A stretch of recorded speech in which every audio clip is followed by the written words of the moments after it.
Benoît Huot a fendu l'eau et tracé son sillage dans des centaines de piscines à travers le monde, nageant vers la gloire et les honneurs. Et pourtant, rien ne semblait l'y destiner.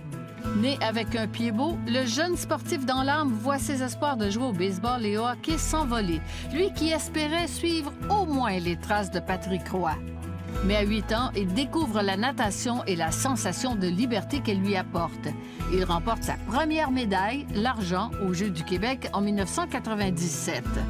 Ce sont pourtant les Jeux du Canada de Brandon au Manitoba, la même année, qui changent sa vie. Alors qu'il voit à la télé une entrevue avec Philippe Gagnon, né comme lui avec un pied beau, il prend conscience de ce que la paranatation peut lui apporter. Dès l'année suivante, il se taille une place dans l'équipe canadienne paralympique. À 14 ans, il remporte 6 médailles, dont 2 d'or au championnat du monde en Nouvelle-Zélande la même année. Un phénomène est né. Il participe à ses premiers Jeux paralympiques à Sydney où il réédite l'exploit de décrocher 6 médailles.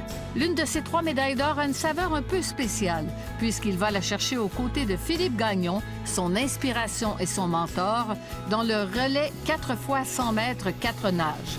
Aux Jeux de 2004, il rafle encore une fois 6 médailles, dont 5 d'or cette fois, fracassant en plus 3 records du monde.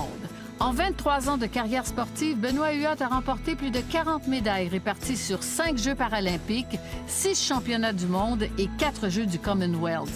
Le spécialiste du 200 mètres 4 nages fut détenteur de plus de 60 records du monde dans sa catégorie. Il a été consacré personnalité sportive masculine de la décennie au Gala Sport Québec, fait membre du Temple de la renommée des personnes avec un handicap, de l'Ordre des Chevaliers du Québec et de l'Ordre du Canada. Et aujourd'hui, c'est en inspirant à son tour de jeunes athlètes que Benoît Huot continue de faire la vague.